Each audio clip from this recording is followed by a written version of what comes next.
부산 시민에 의한, 부산 시민을 위한 방송이 필요합니다. 그래서 탄생했습니다.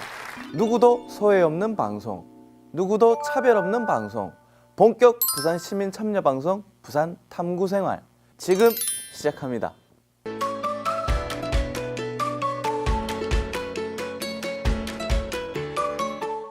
네, 부산 구석구석에 크고 작은 소식을 알리는 본격 부산 시민 참여 방송 부산 탐구생활 진행을 맡은 저는 부산을 정말 사랑하는 부산 청년 오지라퍼 시민 MC 호은준입니다. 반갑습니다. 새해가 밝았습니다. 부산 탐구생활은 1월 한 달간 청년들의 이야기를 하려고 합니다. 청년은 우리 사회의 희망이자 새로운 시대를 끌어갈 주역인데요. 하지만 언제부턴가 M4 세대, 혼족, 청년 실업과 같은 어두운 이야기가 청년을 수식하는 말이 되었습니다. 지금 청년들은 왜 이토록 우울하고 힘든지 부산 탐구생활에서 조목조목 짚어보려고 합니다. 이름하여 청춘유감 1편 일하는 청년들. 2018년의 마지막을 며칠 앞둔 날이었습니다. 12월 27일 산업안전보건법 전면 개정안이 국회를 통과했습니다. 한 어머니의 눈물이 잠시 멈췄습니다. 바로 충남 태안화력발전소에서 숨진 고 김영균 씨의 어머니였습니다. 지난해 우리는 24살의 청년이 목숨을 잃는 비극을 목격했습니다. 2인 1조로 근무한다는 최소한의 안전수칙도 지켜지지 못한 채 고장난 손전등을 들고 홀로 일하다 참변을 당했습니다. 당장은 힘들어도 언젠가는 괜찮아지겠지 라는 희망으로 일했지만 나아지는 세상을 채 보지도 못하고 세상을 떠나야만 했습니다. 오늘 지난 한 달 동안 사건이 어떻게 해결되어 왔는지 짚어보고 우리 사회에 남은 과제는 무엇인지 이야기해 보겠습니다. 함께 이야기 나눌 손님입니다. 부산 청년유니온의 하정은 위원장님, 청년들이 일하기 좋은 세상을 꿈꾸는 부산 청년유니온의 하정은 위원장님. 먼저 부산 청년유니온은 어떤 일을 하는 곳인지 시청자 여러분께 소개해 주시겠습니까? 네, 부산 청년유니온은 청년들의 세대별 노동조합입니다. 청년 세대 만 15세부터 39세까지 일을 하든 하지 않든 취업 준비를 하고 있든 없든 청년이라면 누구나 함께 할 수 있는 노동조합입니다. 일하는 환경을 더 좋게 바꿔나가고 청년들의 노동권을 향상시키기 위해서 활동하고 있습니다. 네, 지난 한 달간 참 많이 바쁘게 보내셨을 것 같아요. 지난 12월 11일 충남 태안화력발전소 협력업체의 비정규직 노동자 김영균 씨가 운송 설비 점검을 하다가 사고로 숨졌습니다. 고 김영균 씨의 죽음을 추모하고 부산 시민들에게 알리는 그런 활동을 하셨다고요? 네, 한 달간 정말 정신없이 보냈던 것 같습니다. 이 추운 겨울에 토요일마다 집회를 열고 있는데요. 이유는 김용균님의 죽음이 슬펐고 더 이상 청년들이 일하다가 죽지 않았으면 좋겠다는 마음이었습니다. 위험의 외주화 구조는 결국 본사가 조금 더 이윤을 갖기 위한 구조이고 노동자의 안전을 책임지지 않으려는 구조입니다. 그 구조 속에서 청년 노동자가 사망했음에도 이후 대처 역시 누구도 책임지지 않는 행태를 바꾸고 싶었습니다. 슬프게도 이런 일이 김용균 씨만의 일이 아니라 우리 청년들이 처한 현실이라는 점에서 그냥 넘어가면 안 되겠다. 더 많은 청년들에게 알리고 함께 이 구조를 바꿔나가야겠다는 생각으로 집회를 열게 되었습니다. 네, 너무나 열악한 환경에서 젊은 청년이 혼자 일하다가 목숨을 잃은 사건입니다. 비슷한 또래의 청년이라 충격이 더 컸을 것 같아요. 네, 고 김용균님은 24살의 청년이었습니다. 저와 나이가 같은 동갑 친구였는데요. 그는 자신이 처한 노동 현실을 바꿔내기 위해 대통령에게 비정규직 노동자와 만나자고 이야기를 하던 청년이었습니다. 어쩌면 언젠가 청년 노동에 대한 이야기를 나누면서 저와 친구가 되었을지도 모르는 청년이었습니다. 캄캄한 공장에서 혼자 일을 하면서 얼마나 두려웠을까 생각이 들어서 눈물이 났고 돌아가시고 나서도 몇 시간을 방치되어 있었던 것이 너무나도 분노스러웠습니다. 이윤 때문에 곧장 기계를 돌리라고 했었던 그 현실도 정말 싫었습니다. 네, 맞습니다. 마음이 너무 무겁습니다. 저랑도 나이가 동갑이더라고요. 지난 12월 부산에서 진행됐던 고 김영균 씨의 추모 집회를 영상으로 담아왔습니다. 잠깐 보고 가시죠. 김영균이다! 내가 김영균이다! 우리가 김영균이다! 그만둔 이유는 허리 디스크 파열 때문에 회사를 그만두게 되었습니다. 병원에서 큰 병원에 가서 수술을 받아라고 권유를 했고 회사에 이제 진단서를 제출했지만 회사에서 돌아온 것은 온갖 비난과 욕설뿐이었습니다.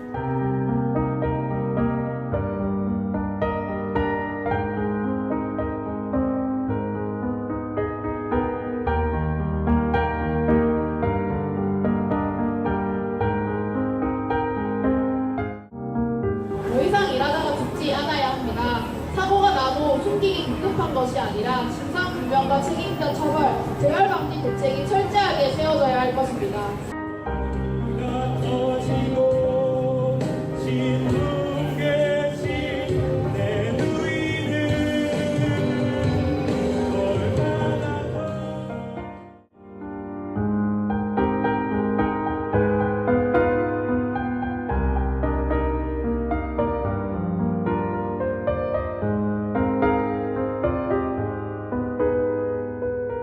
비정규직이어서 하청이어서 내가 위험해도 고용이 불안하니까 6개월 동안 취업시장을 떠돌다가 겨우겨우 도착한 것이 여기니까 잘릴 수 없으니까 괜히 말했다가 잘릴까봐 또 말해봐야 원청이 전달도 안 됩니다. 그래서 죽었습니다. 청년이어서 하청이어서 비정규직이어서 죽었습니다.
고 김영균 씨의 유품으로 컵라면이 나와서 많은 사람들이 가슴 아파했는데요. 자연스레 비슷한 사건이 떠올랐습니다. 바로 2016년 서울 지하철 구의역에서 스크린도어를 수리하다 19살의 청년이 숨진 사건이죠. 어린 나이, 하청업체 노동자로 최소한의 법의 보호도 받지 못한 점, 최저임금에 가까운 적은 월급, 열악한 노동 환경 등이 판박이처럼 닮았는데요. 왜 이런 일들이 계속 되풀이 되는 걸까요? 5년 동안 발생한 발전소 산업재해 346건 가운데 97%인 337건이 그리고 사망사고 37건의 피해자가 모두 하청업체 노동자였습니다. 공기업은 경쟁적 입찰을 통해서 가장 낮은 비용을 책정한 하청업체를 선정합니다. 하청업체는 비용을 절감하기 위해서 적은 인원을 투입시키고 안전장비도 제대로 지급하지 않는 일들이 일어나는 겁니다. 또 노동자들의 안전을 보장해야 하는 사업장에서도 용역업체와 계약했다는 이유로 책임을 지지 않고요. 고 김용균님 사고의 직접적인 원인은 컨베이어 벨트겠지만 근본적인 원인은 안전을 등한시하고 기업의 이윤만 생각하는 사회 구조에 있습니다. 외주화가 사람을 죽였습니다.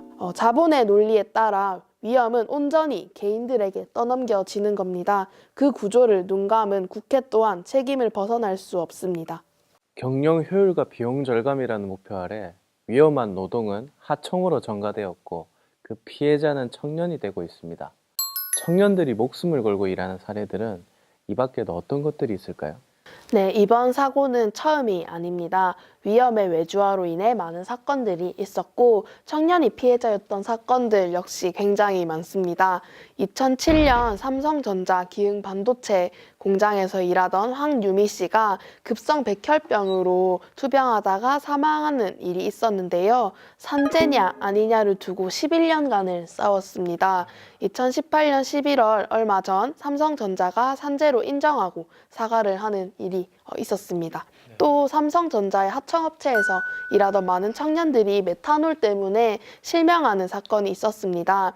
이 사건의 피해자 중 한 분은 무려 3차 하청 소속의 청년 노동자였습니다. 정말 말도 안 되는 구조 속에 놓여 있었는데요. 원래는 독성이 약한 에탄올로 작업을 해야 하는데요. 납품 단가를 맞추기 위해서 가격이 저렴한 메탄올로 작업을 했다고 합니다. 실명이 되고 회사에 책임을 물었지만 하청회사는 원청의 책임으로, 원청은 하청의 책임으로 책임을 떠넘기기 급급했다고 합니다. 이러한 구조 속에서 노동자의 안전을 책임져야 하는 곳은 도대체 어디인지 참 답답했습니다. 위험 물질을 다루는 곳이라면 더더욱 하청이 아니라 원청에 속해서 제대로 된 안전 교육을 듣고 작업에 투입되어야 하는 것이 너무나도 상식적인데요. 그 상식을 지키지 않는 현실이 참 씁쓸한 것 같습니다. 참 아픈 일이긴 하지만 그래도 지난해 우리 사회가 고 김영균 씨의 죽음에 함께 분노했기에 28년 만에 산업안전보건법을 개정할 수 있었죠. 네, 2년 전 구의역 사고로 안전의 외주화 문제가 사회적 문제로 떠올랐습니다.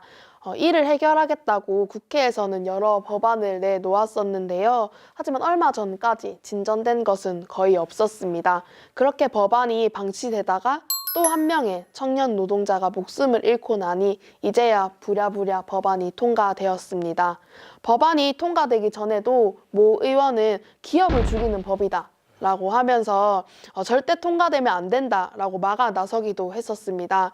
청년들이 안전하게 일할 수 없는 이 구조를 그대로 눈 감는다면 이러한 사건은 또다시 되풀이될 것입니다. 일명 김용균법으로 불리는 산업안전보건법 개정안은 어떤 내용을 담고 있는지 설명해 주시죠. 네, 산업안전보건법은 산업 현장의 안전에 대한 내용을 법으로 정해서 산업재해를 예방하고 노동자가 안전한 환경에서 일을 할 수 있도록 정해놓은 법입니다. 12월 27일 28년 만에 산업안전보건법이 개정되었습니다. 법안이 개정될 수 있었던 이유는 김용균님의 어머니가 우리 아들은 죽었지만 다른 노동자들은 일하다가 죽지 않았으면 좋겠다라고 하면서 행동에 나섰기 때문이고요. 김용균님의 죽음을 전국적으로 추모하고 다시는 이런 일이 반복되지 않도록 행동에 나섰던 국민들의 힘이 있었기 때문입니다. 법안 내용은 도금, 수은 등 유해물질을 다루는 위험한 업무는 도급을 금지하고 화학물질을 중심으로 하는 위험 업무에서 도급을 하려면 정부 인가를 받아야 한다는 조항을 담고 있습니다. 특히 도급 금지, 도급 인가, 재하도급을 금지시키기 위해 강력한 처벌 조항도 같이 도입되었습니다. 또한 원래 규정은 근로자에만 해당이 되었지만 노무를 제공하는 자로 법의 적용 범위가 확대되었습니다. 그리고 노동자가 작업이 위험하다고 판단되면 작업을 중지할 수 있는 작업중지권에 대한 내용도 담겨져 있으며 도급의 정의를 확대해서 다단계 하청까지 원청의 책임을 명확히 하는 조항도 포함되어 있습니다. 그렇군요. 산업안전보건법이 개정되긴 했으나 아직 갈 길이 멀었다고 합니다. 해결되지 못한 과제는 무엇일까요? 네, 가장 큰 과제는 아무래도 김용균님 사건과 관련한 진상규명과 책임자 처벌이 아닐까 생각합니다. 김용균님의 죽음 이후에 산재를 은폐하려는 시도들이 있었고요. 여전히 원청인 서부발전은 제대로 된 사과를 하지 않았고 책임자 처벌 또한 이루어지지 않았습니다. 또한 기계 가동을 당장 멈추고 안전점검을 하고 안전설비를 확충하는 일이 필요합니다. 동료들이 사고 이후 불안한 마음으로 하루하루 일하고 있고 그 사고 장면을 목격한 동료들, 시신을 수습한 동료들은 정신적 충격을 호소하고 있는데요. 이들에 대한 후속 대응과 치료가 필요합니다. 네, 하루빨리 모든 노동자가 안전하게 일할 수 있는 일터가 됐으면 합니다. 네, 법안 관련해서 조금 미비한 부분을 짚어본다면 도금, 수은, 납, 카듐음 등을 사용하는 사업장만 하도급이 금지되었습니다. 이른바 김용균법이라고 불리지만 사실상 고 김용균 님이 했던 업무는 여전히 하도급이 가능하고요. 구의역 김군이 일했던 스크린도어 수리 업무 역시 하도급이 허용됩니다. 그러니까 김용균법인데 정작 고 김용균 님은 보호를 받지 못하는 거죠. 위험한 업무, 안전을 담당하는 모든 업무에서 하도급이 허용되지 않도록 법안이 발전되어야 하고요. 노동자의 작업 중지권에 대해서도 조금 더 명확하게 명시가 되어야 할 것 같습니다. 그러니까 사용자가 작업 중지권을 거부할 경우 처벌 규정에 대한 것이 현재는 없는데요. 그런 처벌 규정 또한 마련이 되어야 할 것 같습니다. 또한 법안 통과 과정에서 노동자의 안전보다 기업의 이윤을 우선시하는 발언들이 많이 나왔는데요. 사람의 안전과 생명을 최우선으로 생각하는 사회가 될 수 있도록 많은 사람들이 힘써야겠다는 생각이 들기도 했습니다. 네, 부산 청년유니온 하정은 위원장과 청년 김영균 씨가 던지고 간 문제들을 돌아봤습니다. 더 이상 가슴 아픈 일이 반복되지 않도록 사회 전체가 노력해야 될 것 같습니다. 지금까지 청춘 유감이었습니다.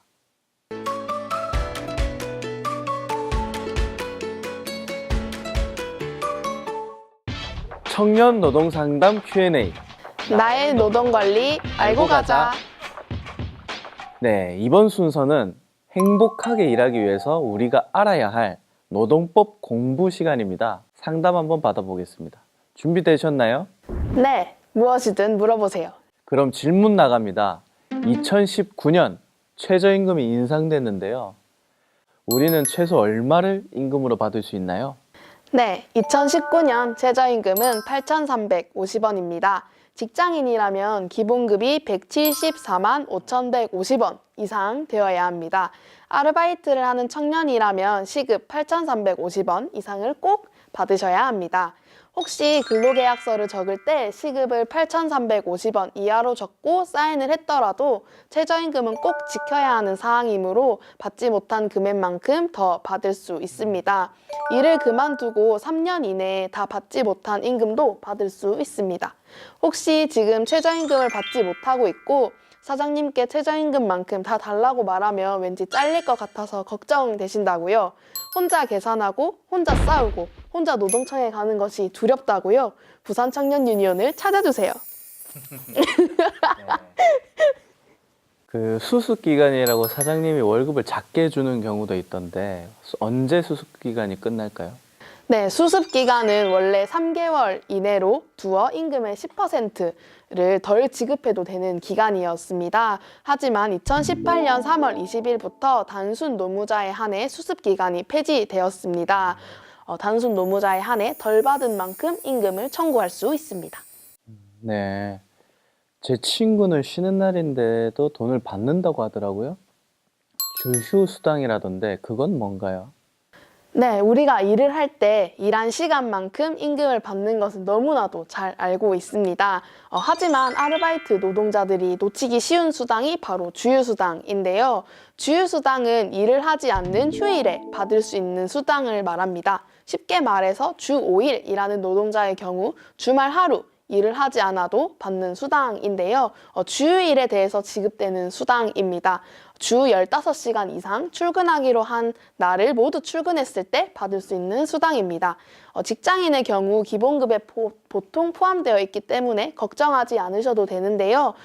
주 15시간 이상 일하는 아르바이트 노동자의 경우 잘 챙기셔야 합니다.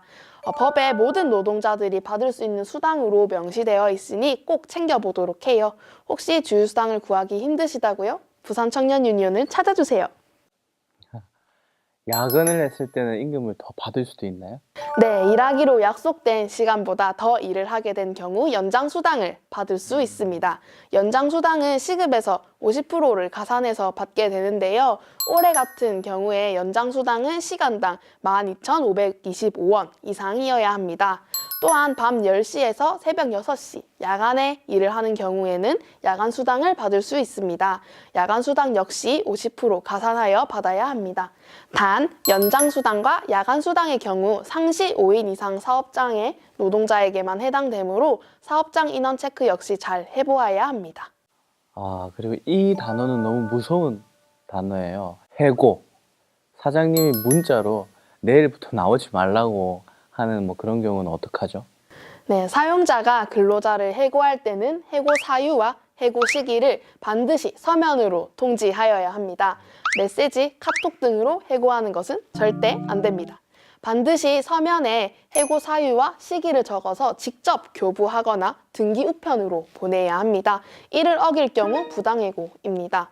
또한 해고 30일 전에는 통보를 해야 하는데요. 이는 근로자가 다음 직장을 구할 수 있도록 준비 시간을 보장해 주는 것과 근로자 생계 보장을 위해서 법으로 정해진 내용입니다. 만약 30일 전에 통보하지 않았다면 일반적으로 31분 이상의 통상임금에 해당하는 금액을 지급해야 합니다. 이를 해고예고 수당이라고 하는데요. 해고예고 수당은 5인 미만 사업장에도 적용이 되므로 모든 근로자가 해당한다고 할 수 있겠습니다. 다만 일용 근로자로 3개월을 계속 근무하지 않았거나 2개월 이내로 일한 근로자, 계절적 업무에 6개월 이내로 일한 근로자, 3개월 이내 수습 근로자는 해고예고 수당이 적용되지 않습니다. 아하! 최저임금은 8,350원. 수습기간은 폐지되었고 주 15시간 이상 일하면 주휴수당에 연장수당, 야간수당은 시급의 50%. 해고 통보는 반드시 30일 전에. 꼭 기억할게요. 청춘 유감. 유감. 네, 청년 여러분들, 노동법은 자신을 지키는 최소한의 기준입니다. 최저임금부터 해고 예고 수당까지 잊지 마시고 일터에서 당당하게 살아갑시다. 오늘 부산 탐구 생활은 청년의 노동에 대해서 이야기 나눠봤습니다. 성장에 밀려 우리 사회가 놓쳐버린 귀한 목숨들이 얼마나 많았는지 새해가 시작됐지만 여전히 어깨는 무겁습니다. 청년들이 행복한 사회라면 모두가 행복한 사회이지 않을까요? 모두가 걱정 없이 일하는 세상을 꿈꿔봅니다. 부산 탐구 생활에서는 시민들의 사연을 기다립니다. 혼자만 알고 있기 아까운 이야기가 있거나 많은 사람들에게 알리고픈 일이 있다면 주저 마시고 문을 두드려 주세요. 신나는 장기자랑부터 공론화하고픈 지역 문제까지 모두 환영합니다. 본격 부산 시민 참여 방송 부산 탐구생활 세 번째 시간, 여러분은 어떠셨나요? 부산 시민 곁으로 다가가는 방송, 오늘도 시청해 주셔서 고맙습니다. 부산 시민 여러분, 많이 참여해 주세요.